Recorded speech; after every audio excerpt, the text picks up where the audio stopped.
I am continuing my reading. What I'm doing in this series is to read through the entire standard works of the Church of Jesus Christ of Latter-day Saints. This consists of the Bible, the Book of Mormon, the Doctrine and Covenants, and the Pearl of Great Price. I am reading in a chronological order of events, not according to publication or volume, so I will be skipping around a bit as I move along. Isaiah chapter 24. And I do believe that now we are entering a much longer prophecy.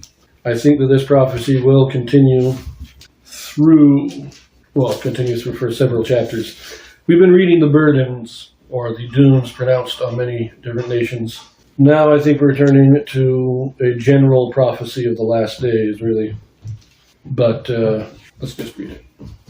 Men shall transgress the law and break the everlasting covenant. At the second coming they shall be burned. The earth shall reel, and the sun be ashamed. Then shall the Lord reign in Zion and in Jerusalem.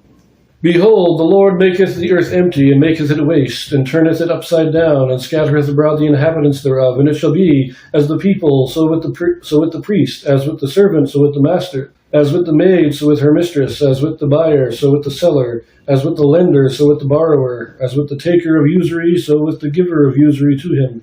The land shall be utterly emptied, and utterly spoiled, for the Lord hath spoken it. The earth mourneth and fadeth away, the world languisheth and fadeth away. The haughty people of the earth do languish. The earth also is defiled under the inhabitants thereof, because they have transgressed the laws, changed the ordinance, broken the everlasting covenant. Therefore hath the curse devoured the earth, and they that dwell therein are desolate. Therefore the inhabitants of the earth are burned, and few men left. The new wine mourneth, the vine languisheth. All the merry-hearted do sigh, the mirth of tabrets ceaseth, the noise of them that rejoice endeth, the joy of the harp ceaseth. They shall not drink wine with a song, strong drink shall be bitter to them that drink it. The city of confusion is broken down, every house is shut up that no man may come in.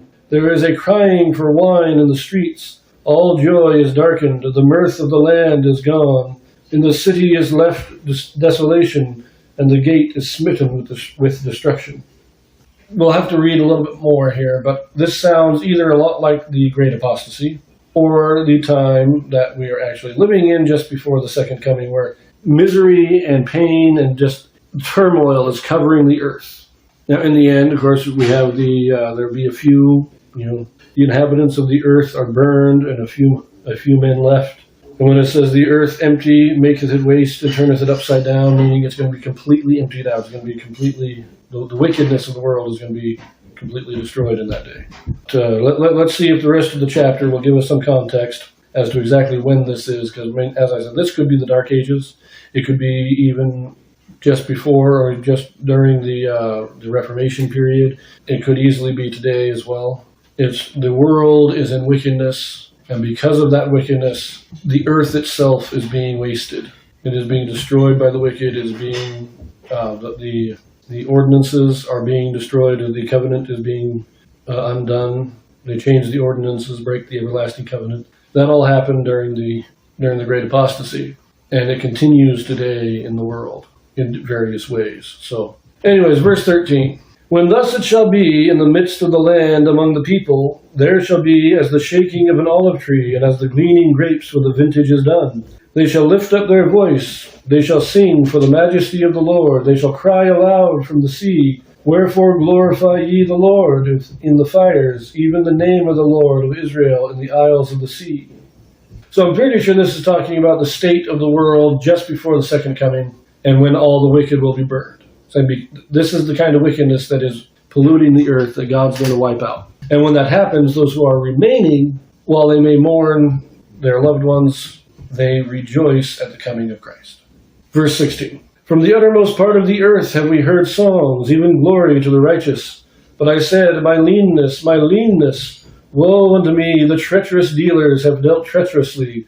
Yea, the treacherous dealers have dealt very treacherously. Fear and the pit and the snare are upon thee, O inhabitant of the earth. And it shall come to pass that he who fleeth from the noise of the fear shall fall into the pit. And he that cometh up out of the midst of the pit shall be taken in the snare. For the windows from on high are open, and the foundations of the earth do shake. The earth is utterly broken down, the earth is clean, dissolved, the earth is moved exceedingly. The earth shall reel to and fro like a drunkard, and shall be removed like a cottage, and the transgression thereof shall be heavy upon it, and it shall fall, and not rise again. And it shall come to pass in that day that the Lord shall punish the host of the high ones that are on high, and the kings of the earth upon the earth. And they shall be gathered together as prisoners are gathered in the pit, and shall be shut up in the prison, and after many days shall they be visited. Then the moon shall be confounded, and the sun ashamed, when the Lord of hosts shall reign in Mount Zion and in Jerusalem, and before his ancients gloriously.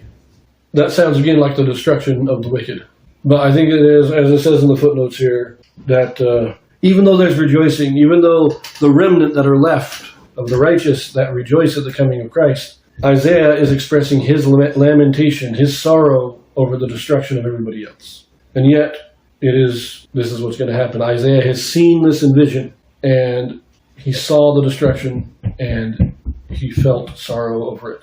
He lamented it. Now, the last thing I want to say, this is I find that last verse very interesting. It says, from Zion, he shall reign in Zion and in Jerusalem. Again, just like in chapter 2, we have two distinct capitals, two distinct political centers where Christ reigns from. Jerusalem and Zion. I know Jerusalem is on Mount Zion. Mount Zion is the area there. But it doesn't say reign in Jerusalem, which is Zion. It says reign in Zion and in Jerusalem, two distinct places. I also note that it says he will reign with his ancient ones.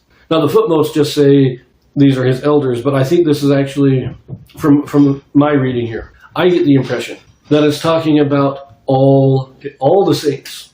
So it's not just the elders who are alive when Christ returns, but it's all those who have died in the past being resurrected and being brought back, and they are all gathering on this earth, and they are here during the millennium as Christ reigns. Christ will reign on this earth with Adam as his you might say, regent, and all the other elders holding their authority on this earth. So I like it.